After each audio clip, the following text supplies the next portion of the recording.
Welcome to the Neverworld Podcast, where together we explore the strange and unusual. Every journey starts with the first step into the unknown.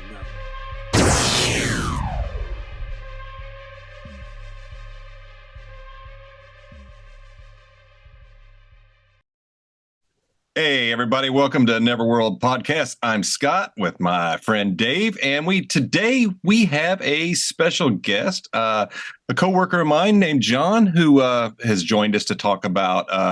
Not sure where John's at. John will be somewhere on your screen, somewhere.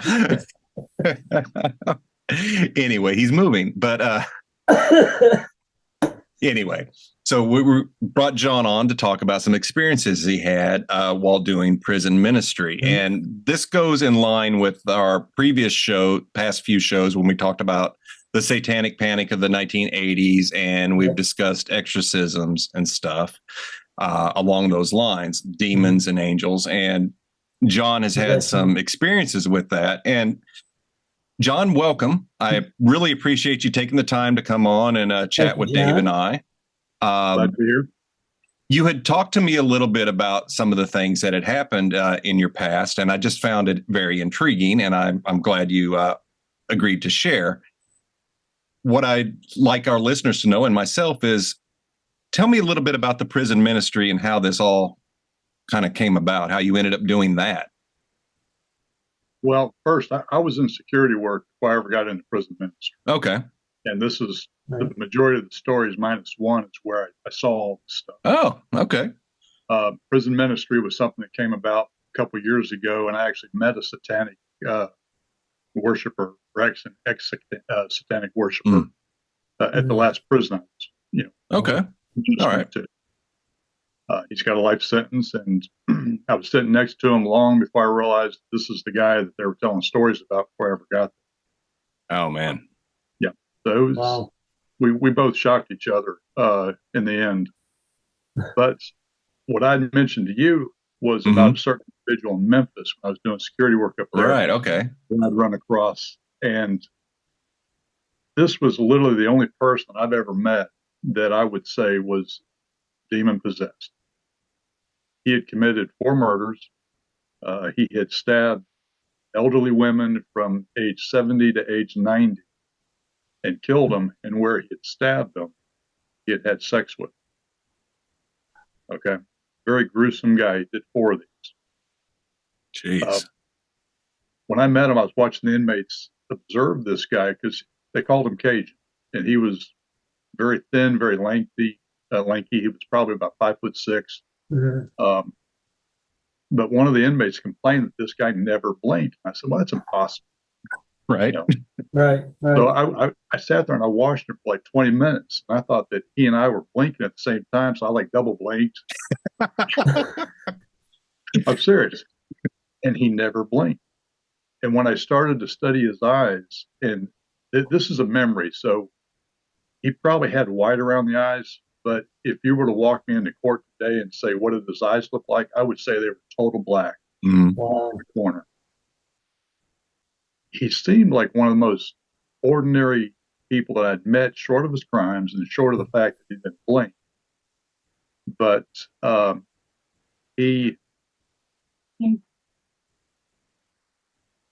sorry.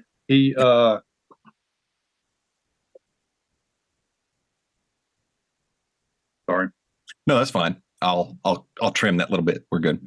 Gotcha. We had 2 gang leaders in the jail at the time that, for some stupid reason, they decided that in order to unite the 2 gangs, they were going to go out and commit a double murder together. They got caught. I'm telling you, the mentality of what's going on in there is just astounding. Yeah. Yeah, that hurts my head. Yeah. Well, he had freaked out these 2 guys so bad that they decided they were going to kill him. And I happened to be there that day as I watched them try to drive a sword, a 4-foot piece of metal that they took out of the overhead fluorescent lights. They made a sword out of it. Jeez. One guy held him back with his chest bare. The other dude was trying to bury the sword in his chest. And we confiscated the sword. It came down to literally a point. It wasn't like a blunt edge. I mean, it was like a ballpoint pen point. And I saw this go down, and by the time we could call, security or anything, Cajun is walking across the floor, covered in blood like something out of Carrie, and he's leaving solid red footprints all the way to the door. Jeez. And he walks up and he says, "Hey, I think I need to leave." And that's the last time I saw that Joker, short of a TV show later that. So he shouldn't have survived. Mhm. He should have been able to blink. He should have never committed the 4 crimes. And the very last time I saw Cajun was on they did a Tennessee show on death row inmates. And the guy in the next cell was being interviewed by whatever station's out of Memphis. Mhm. And he was telling them, they're talking very politely, "Hey, what's your expectations? How have you been?" All this stuff. Cajun is swinging on the bars next to him, saying, "Fire up the chair. Let's go. Let's go."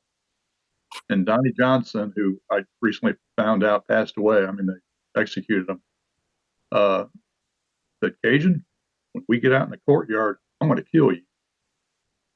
And that was the last time I saw him. Now, I assume Cajun's dead. I tried to look him up, can't find him, and he wasn't Right. executed.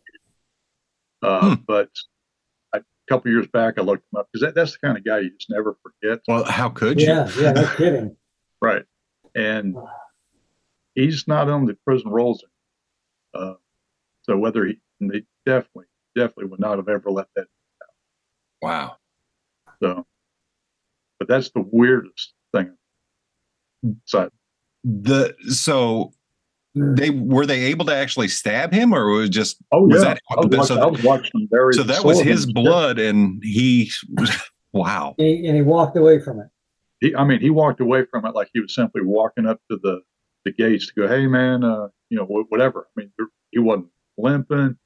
He just casually walked up like he'd walk up to the door and knock on it. Yeah, that normal human is not going to handle that. Something is.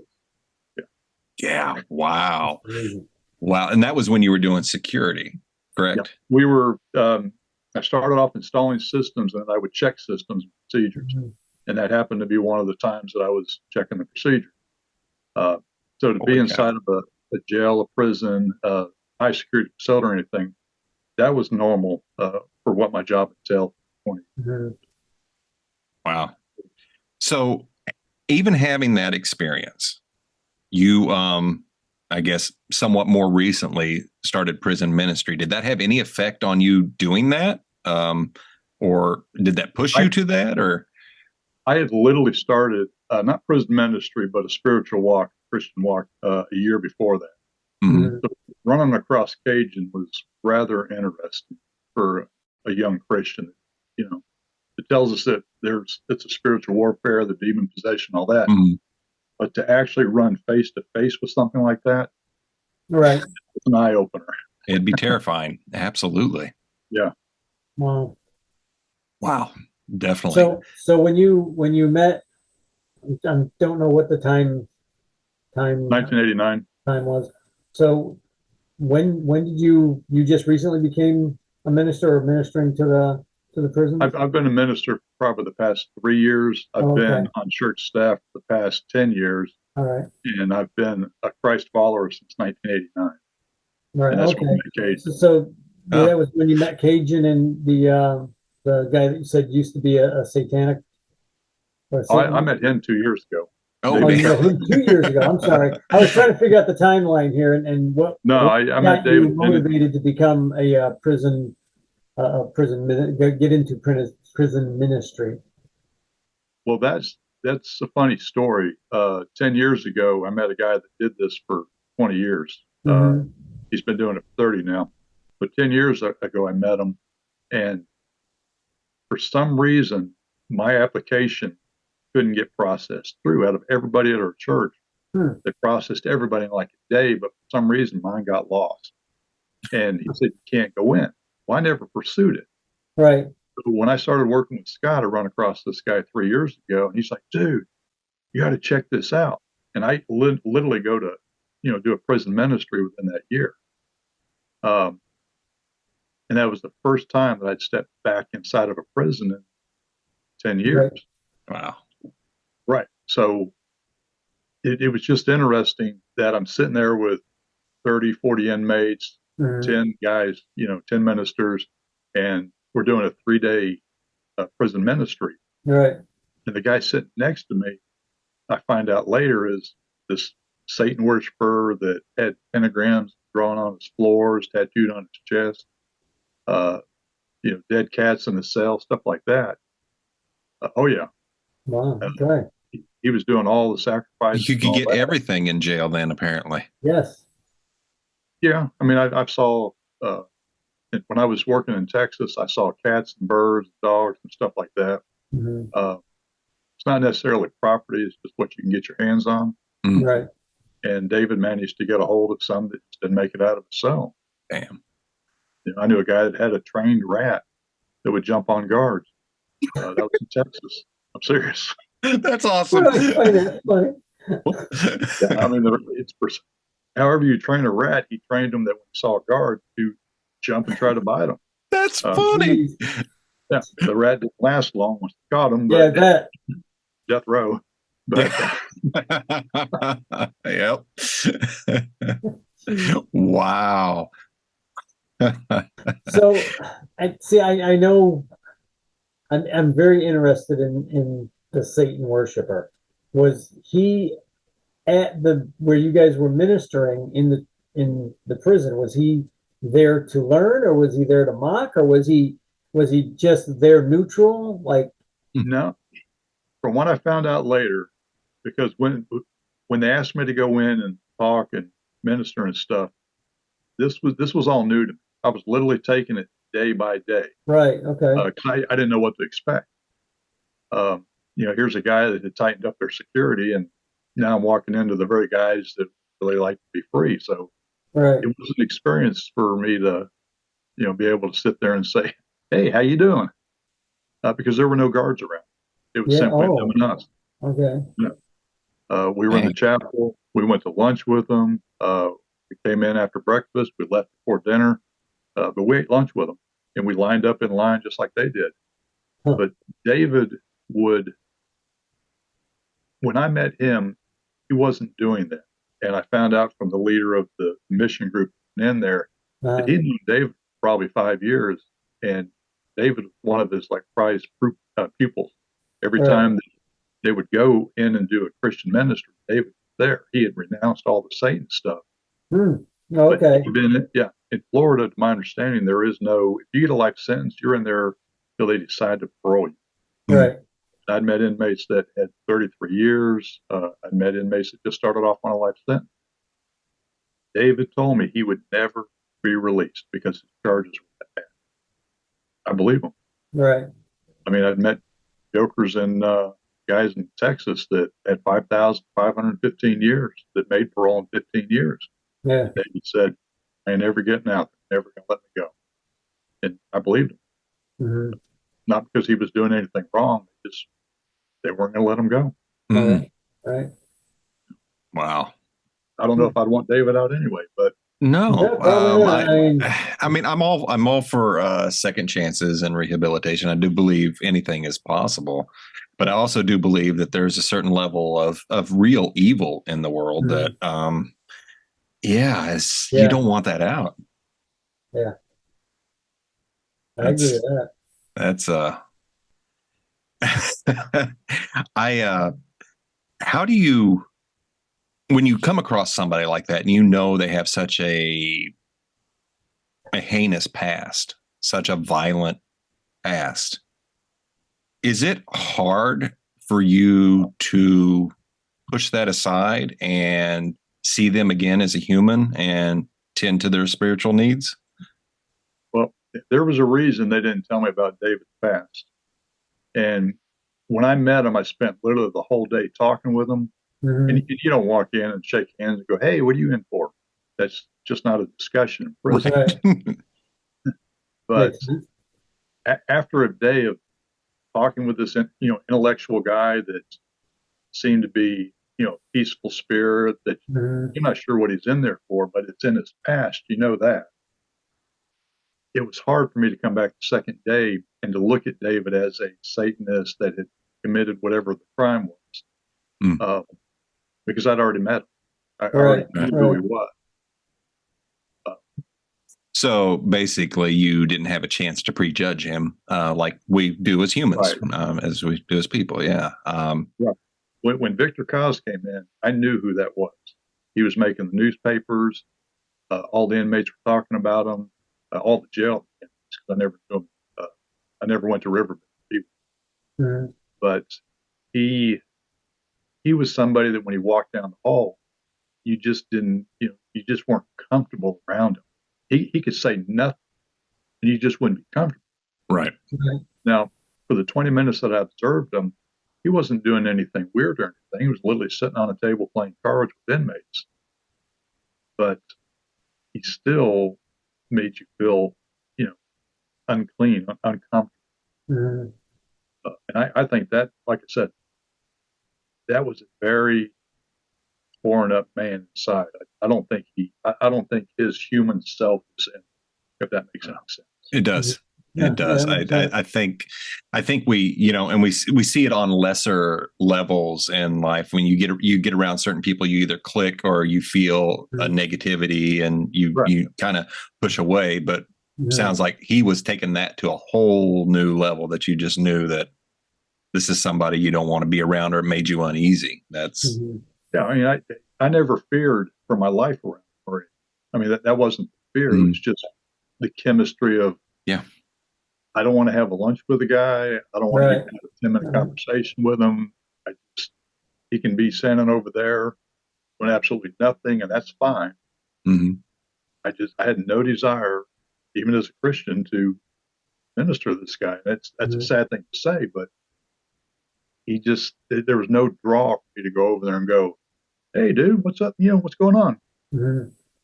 No, I mean that's like a sixth sense kicking in. That's like this, that just keeps you away. It's almost like the two magnet sides, when you push them together, they repel each other, and that's probably like on an emotional level, on a subconscious level, that's what was happening. Like he's putting out that vibe to stay away, and your vibe is like, I want to stay away from that guy. Yeah, so you're picking that up. Just keep bouncing off each other.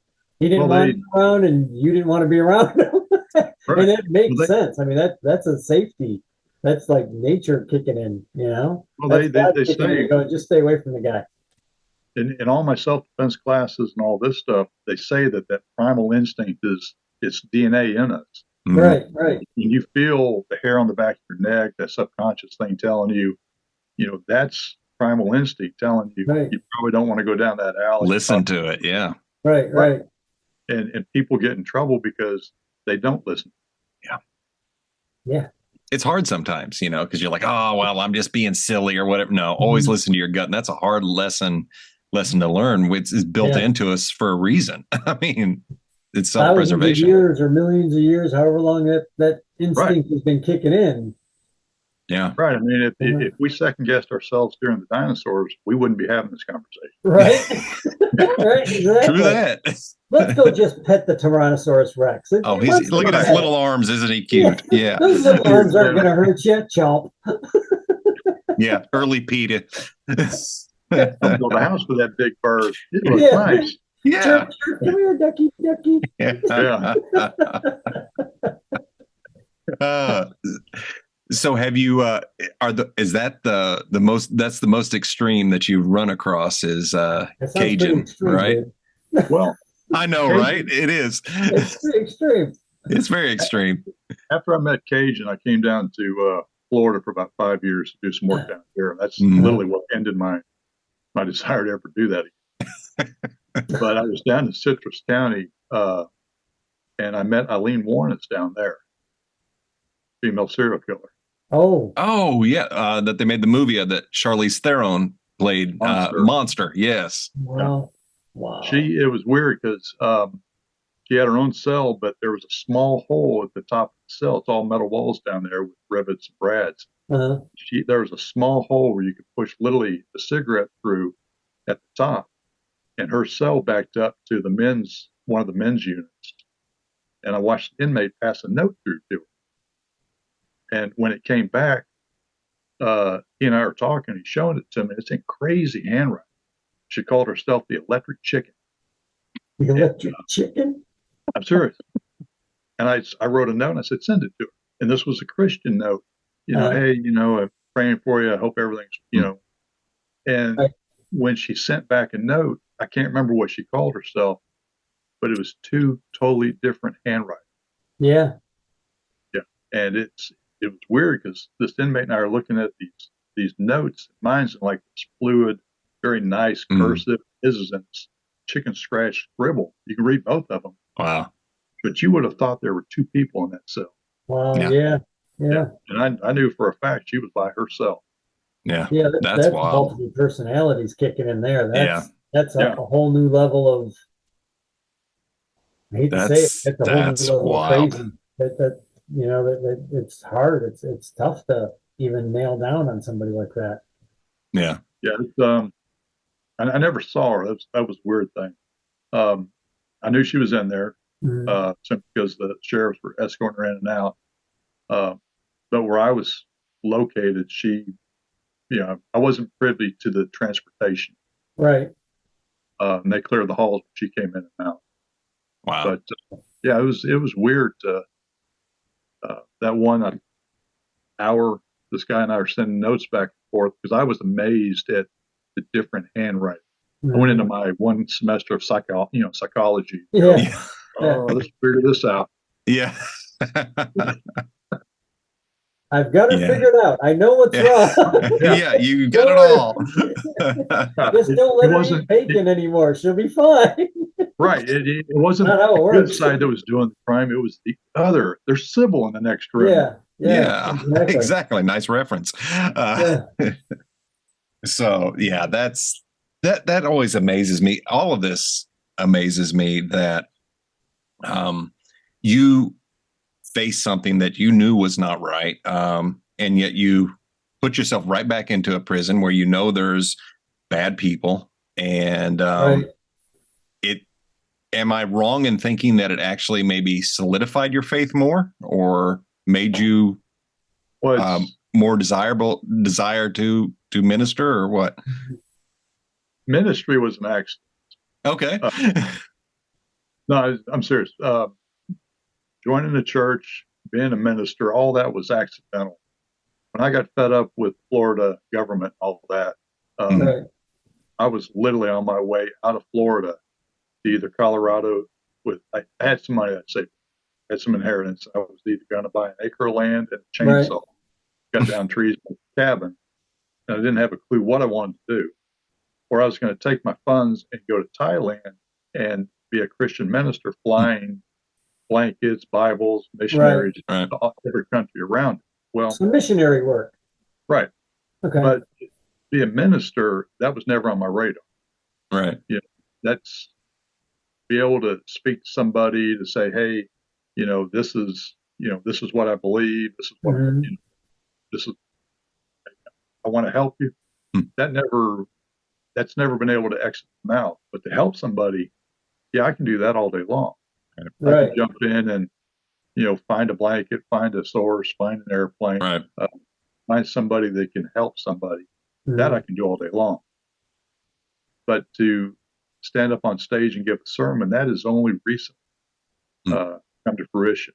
And that was literally the first time it happened was in a prison with David Pennington. Wow.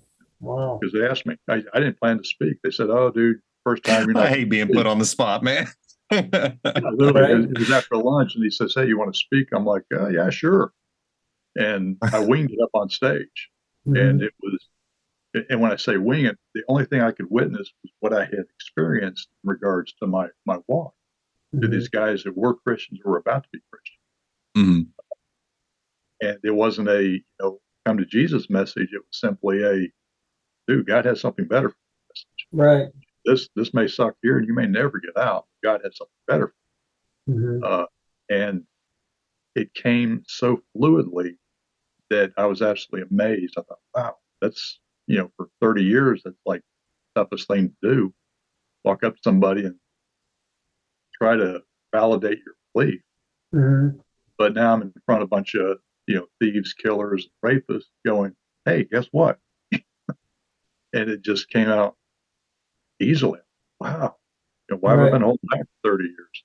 Well, I believe when we find our path, no matter what our belief system is, it seems that when we find that we're doing what we are, quote, meant to do or ordained to do, things start to fall into place. Things just happen. Things you didn't think were possible. You stepping on stage and it just coming out.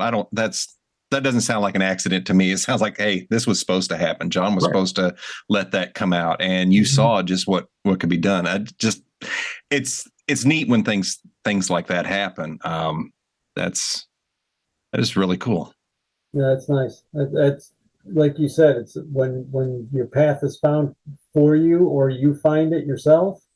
Yeah, it just seems to. It's like the door's open. It's when you're doing right, when you set your vibration level at good versus the inmate you were talking about to stay away. It's like everything just aligns when you're on that path. And that path doesn't come from evil. That's for damn sure. No.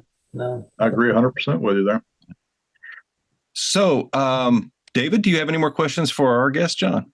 No, I'm just amazed. If I had a hat, I'd take it off to you, because to go in, like Scott had said earlier, to go back into the prison. I don't think I could have. I think I could walk back in there. Just to minister to prisoners is just that is a whole nother level of thinking that I don't think I'm capable of. I'm a bit prejudgy right now.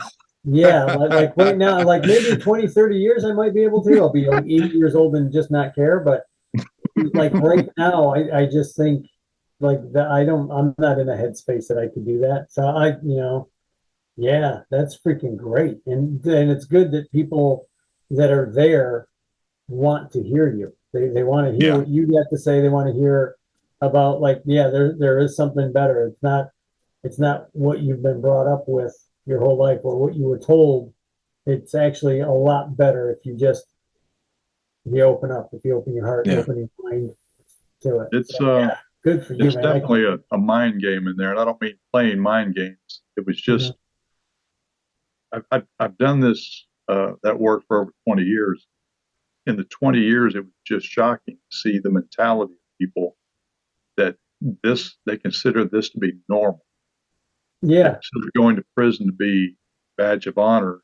And you would sit there and say, so you've been locked up 6 years. What are your plans when you get out? You would assume they'd say, I had 6 years to think.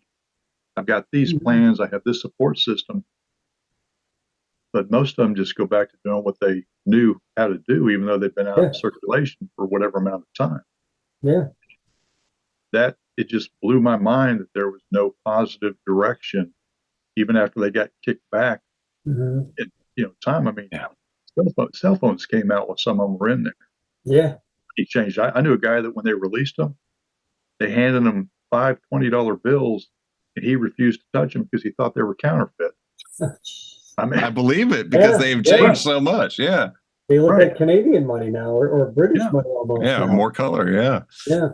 He thought they were setting him up to go back to prison. He's like, I don't want that. Well, he don't. Why is he going to trust the man? You can't give me that. You can't force me to take that. He told me, he said, the only reason I took the money was because the guy handed it to me. Had already thumbed through it. His fingerprints were on it. Wow. So he told him, he said, just put it in the envelope.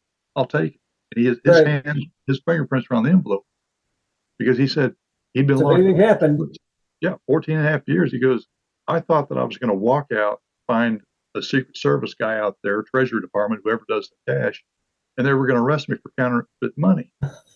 He said, but that captain's fingerprints were on that, 20s. They were going to get him first. Oh, that's great. Do you have anything, John, that you'd like to plug or promote or anything while you're on here? All right. Just glad to be here. We are very thankful that you came on to share with us. I enjoy hearing anything that borders on spiritual, paranormal. I believe there's evil out there, and I fortunately have not been witness to it on your level. And like David said earlier, it takes a special person to go right back in there and to even want to talk to some of these people. And my hat off to you, which I don't have. So Thank you. So thanks again, folks, for joining us on the Neverworld Podcast. I hope you enjoyed our show with John, and tune in next week when we hope to bring you something just as intriguing and interesting. Thanks again. Thank you, John. Take it easy.